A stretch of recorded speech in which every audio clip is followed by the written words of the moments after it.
Dear friends and students, today we are going to discuss about poem number 2.5. Before going to start our today's lecture, today we are going to start the figures of speech. But what we have explained in the last period, to the first period we have discussed about the Marathi meaning summary of the poem. Then to the second period we also have discussed about the historical background of the poet and the line by line meaning of the poem. Father Returning Home, written by Dilip Chitre. This, all of you know that this poem is a heart-rending poem. This poem is about our day-to-day life. Poem is related to our father. If here is the father, common in father, but directly or indirectly it is related to our father. So take care of your father. What is the moral message of the poem? Take care of your father in the home, outside the home, when he become retire. When he become come in an old age, he need of your help and cooperation at that time. All total life he devoted for your career, but now he is tired. Now he is old, and now it is your duty to help him while he is in ill, while he need a medicine, when he need uh, any of your joys, participation in your joys and sorrows. You can't ignore them, you can't neglect them, because you must not forget that he have devoted or given total life for yours well-being. Now it is your duty to think about their well-being. So we have up to now. Today we are going to discuss about the figures of speech that we are going to study on the poem. I am going to show you the figures of speech that you are looking on the screen. I have given figures of speech with examples. Now I am giving you a detailed explanation. What is the question? Poetic devices or figures of speech. Identify and write the lines from the extract which expresses the following figures of speech. Simile. आता मी तुम्हाला simile बद्दल बोललोय, तरी simile is a figure of speech in which there is a comparison. One more figure of speech depend on comparison. What is the name? In the last period we have also poem number 3rd and 4th also explained these figures of speech, but today we are also going to discuss once again for your kind information. Simile in Marathi, upama. And one more figure of speech depend on comparison, tulna, metaphor, रूपक. मराठीत सांगून घेतो दोन्हीतली माहिती तुम्हाला अगोदर, आणि मग English to English सांगतो. तर सिमिली म्हणजेच उपमा आणि मेटाफोर म्हणजे रूपक. काय सांगितलंय बरं सिमिलीमध्ये मराठीमध्ये?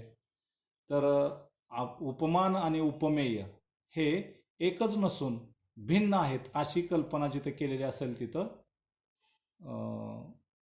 उपमा असते, म्हणजे सिमिले असते. पुन्हा एकदा बघा, उपमान आणि उपमेय हे एकच नसून भिन्न आहेत अशी तुलना जिथे केलेली असेल तिथं फिगर ऑफ स्पीच कोणता असतो?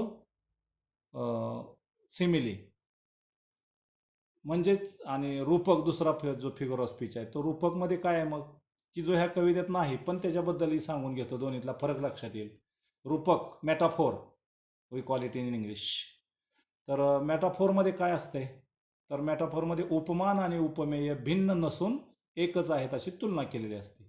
उदाहरणं दोन्हीची देतो, सिमिलीची बघा, उपमेची, की तो म्हणजे एक दगडच, किंवा तो दगडासारखा आहे.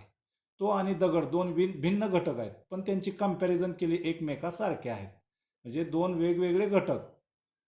मी तुम्हाला ते सांगितलं, उपमान आणि उपमेय हे एकच नसून भिन्न आहेत अशी तुलना असली की सिमिली.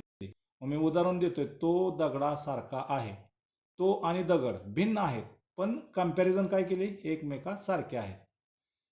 आणि मेटाफोरमध्ये तेच उदाहरण कसं करता येईल, तो म्हणजे एक दगडच. म्हणजे त्याची माहिती मी काय दिली तुला, उपमान आणि उपमेय हे भिन्न नसून एकच आहेत अशी तुलना असेल तर मेटाफोर. मग त्याचं उदाहरण हेच फिरवता कसं येईल, तो म्हणजेच एक दगड. आता इथं दगडात आणि त्याच्यात काहीच फरक नाही, दोन्हीचं कंपॅरिझन सेम एकसारखं आहे. जेव्हा एकसारखं कंपॅरिझन असेल तेव्हा मेटाफोर, आणि भिन्न घटकांची कंपॅरिझन असेल तेव्हा सिमिली, उपमा. आता सिमिलीबद्दल डिटेल्स बोलतो.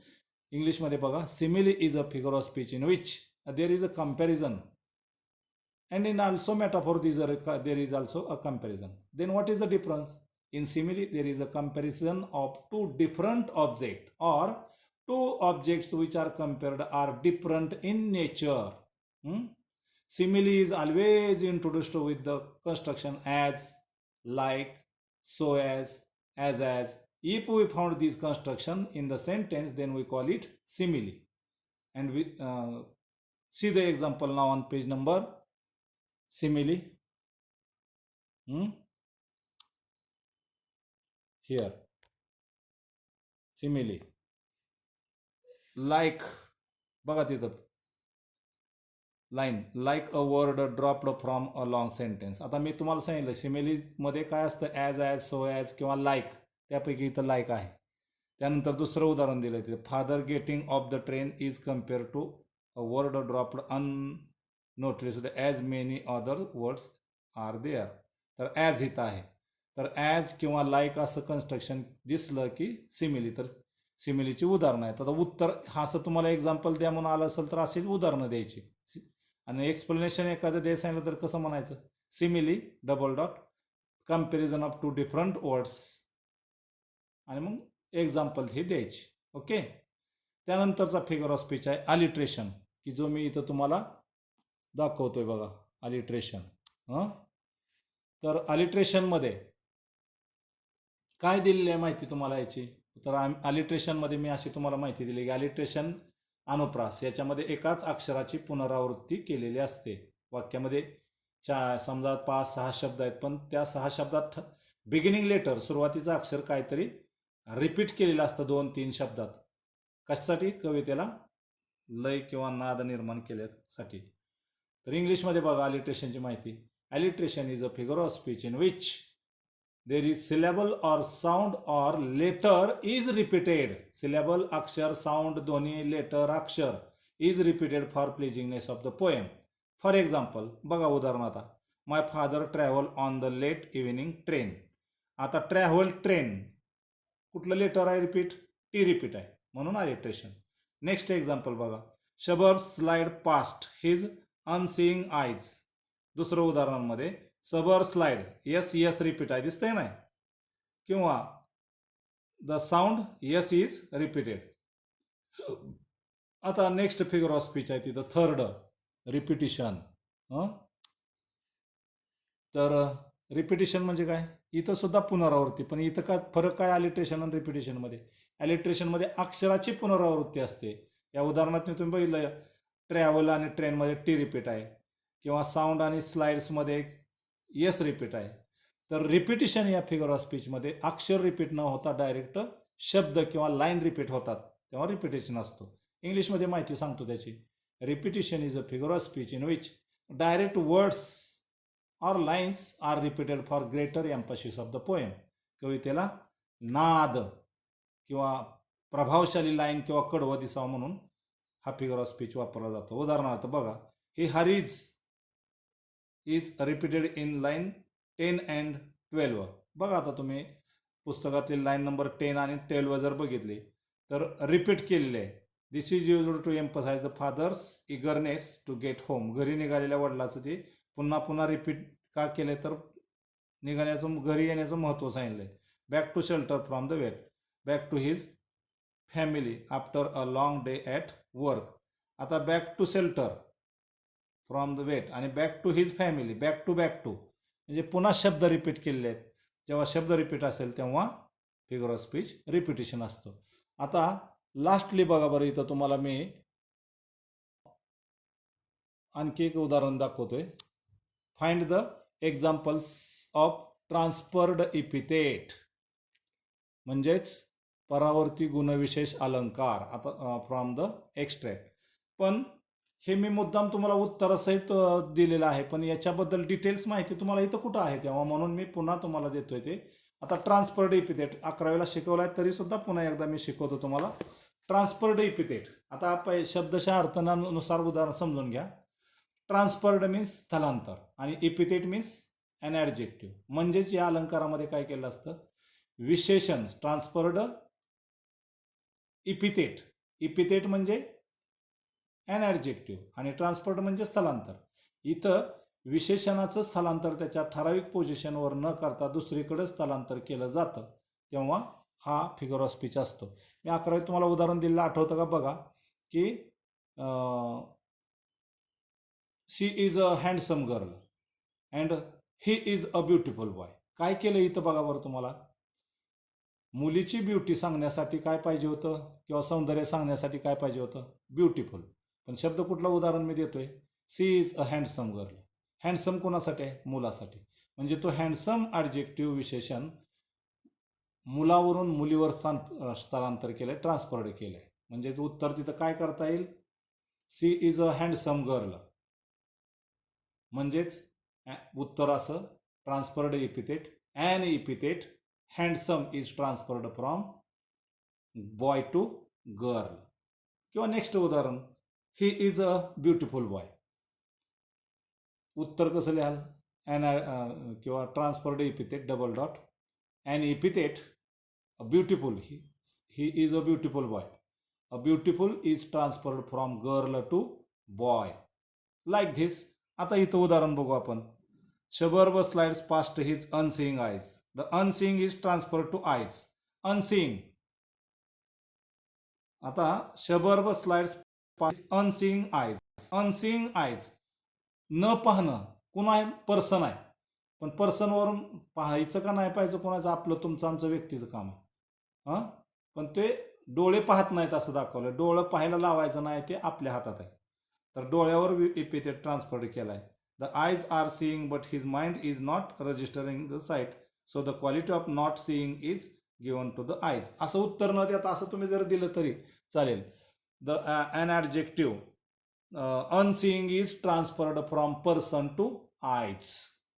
इथलं उत्तर क्लिष्ट दिलं, असं नाही दिलं चालेल. मी सांगतो असं द्या. Transferred epithet double dot an epithet unseeing, single inverted for unseeing, is transferred from person to eye. Okay. आता पुढचा भाग आपण बघूयात. आणखी फिगर ऑफ स्पीच बघूयात.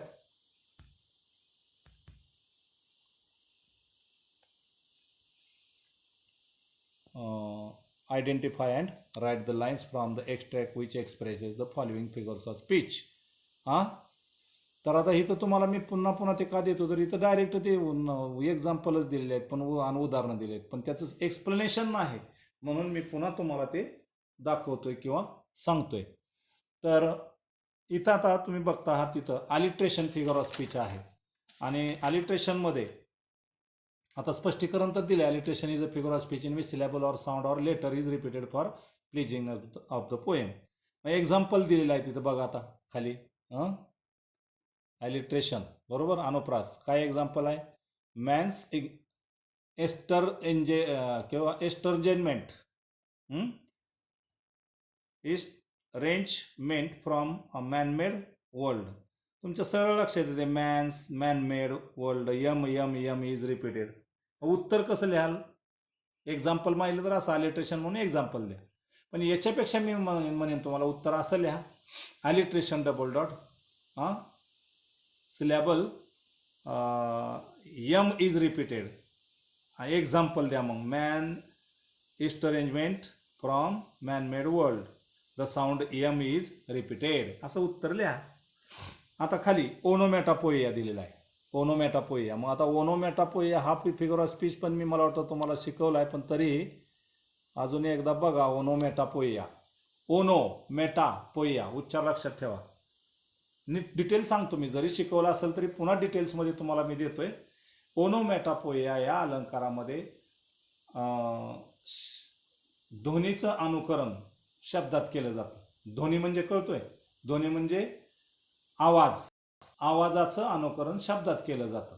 उदाहरणार्थ आपण समजा डस्टर भिंतीवर आपल्याला खाड वाजल, खिडकी आदळली, धाड वाजल, तर खाड धाड किंवा फॅनची फॅनची काय घर घर घर घर फिरतोय फॅन, घर घर घर घर, काय तो ध्वनी आहे.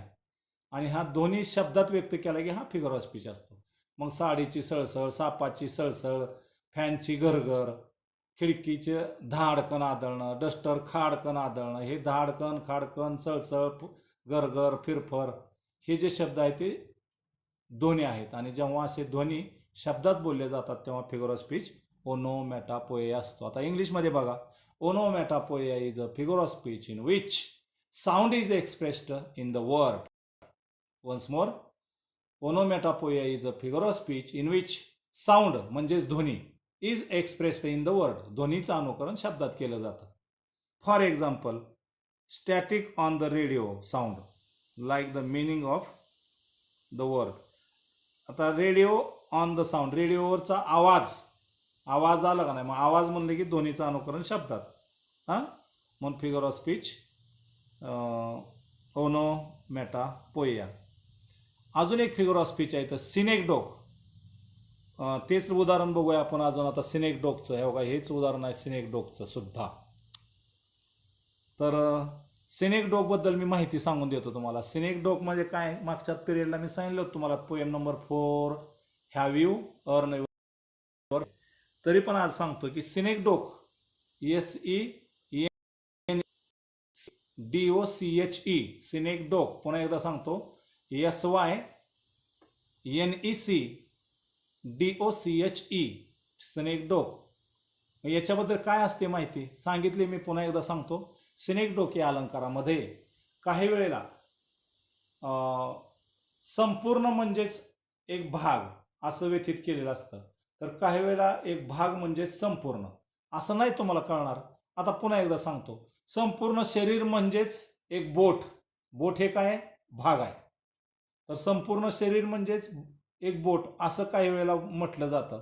तर काही वेळेला एक बोट म्हणजे संपूर्ण शरीर असं उल्लेखलेलं असतं. म्हणजेच आपण उदाहरण अजून एक मी देतो तुम्हाला. समजा आपण भारत पाकिस्तान मॅच चालू आहे आणि त्या मॅचमध्ये भारत जिंकला, आपण काय म्हणतो, भारत जिंकला किंवा आपण जिंकलो. आपण गेलो का खेळायला, का अख्खा भारत गेला का खेळायला. भारताचे ते 11 प्लेयर्स म्हणजे पार्ट आहेत, पार्ट बिकम होल, म्हणून आपण म्हणतो आपण जिंकलो किंवा भारत जिंकला, बरोबर. तर भारताचे ते 11 प्रतिनिधी आहेत, खेळाडू, प्लेयर्स, क्रिकेटर्स, ते जे भारताच्या प्रतिनिधीतून जिंकलेलं आहे, म्हणून पार्ट बिकम होल. लक्षात आलं. तसं इथं आता हे उदाहरण तुम्हाला मी जे आरो ठेवलं आहे तिथं ते की man's estrangement from manmade world.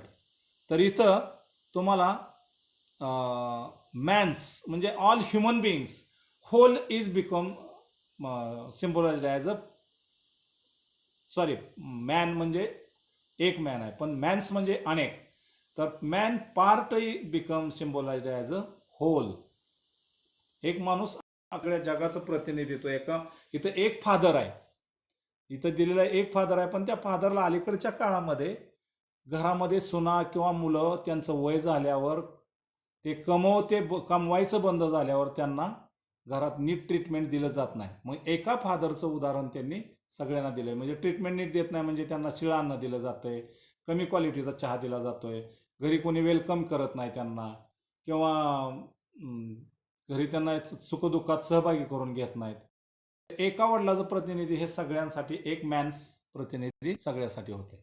तर आता हे अशा आपण आजच्या तासाला हे सगळे फिगर्स ऑफ स्पीच बघितलेले आहेत.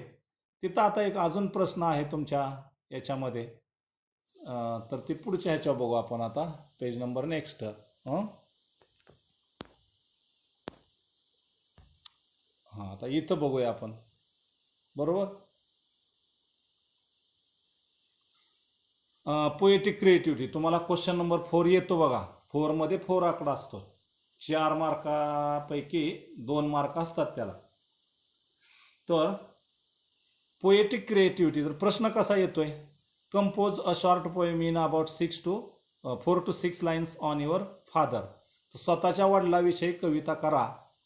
आणि मग कविता करताना त्यांनी काय केलं करायचं तर मी करून दाखवलंय तुम्हाला की रायमिंग वगैरे काय सांगितलेलं नाही, तुमच्या ह्यानंही करा. ही करून दाखवली. तर ही इज अनसेल्फिश केअरिंग. वडील कसे असतात, निस्वार्थी आणि काळजी घेणारे, caring. Honest and hard working. Caring, hard working, A rhyme scheme सुद्धा जुळवलेली आहे बघा. त्यानंतर simple, strict and well read. साधेपणाने राहतात. साधेपणा म्हणजे कपडे पिपडे तुम्ही बघा, तुम्हाला हायपाय असतात पण वडिलांचे साधे असतात. तुम्हाला कडक लागतात, त्यांनी आपले असतील त्याचं बगर इस्त्री सुद्धा चालतात. स्ट्रिक्ट असतात मात्र वडील. अँड वेल रीड, चांगले शिकलेले आहेत तिथले. आता रीड आणि खाली पुन्हा जोडलंय बघा, अपराईट, ऑलवेज रिस्पेक्टेड. अपराईट असतात म्हणजे तंतोतंत असतात आणि रिस्पेक्टेड असतात. तर रीड आणि रिस्पेक्टेड, डी म्हणजे राईम स्कीम ए आली. आता पुढं, by family and every friend. कुटुंबात आणि मित्रात वडील कसे असतात, फ्रेंड असतात. He try to excel till the end. शेवटपर्यंत तुमच्यासाठी प्रयत्न करणारे एकमेव व्यक्ती असेल कोणतर वडील. तुमच्या वेलबिईंगचं थिंकिंग. कुठलाही वडील आपल्या मुलीचं वाटलं व्हावं असं कधी थिंकिंग करत नाही. इवन चोराचा, दरोडेखोराचा मुलगा असला तरी त्याला सुद्धा वाटतं आपला मुलगा चांगला, त्याचं कल्याण व्हावं. तर फ्रेंड आणि एंड एकसारखं आलं म्हणजे AABBCC राईम स्कीम सुद्धा जुळवलेली आहे. तर आता या तासाला आपण राईम स्कीम, रायमिंग वर्ड्स, क्रिएटिव्हिटीचा क्वेश्चन आणि फिगर्स ऑफ स्पीच एवढे बघितलेले आहेत. तर या कवितेतून मॉरल मेसेज किंवा मॉरल संदेश काय आहे तो आपण आता पुढच्या तासाला बघूयात. Till then, thank you. ओके.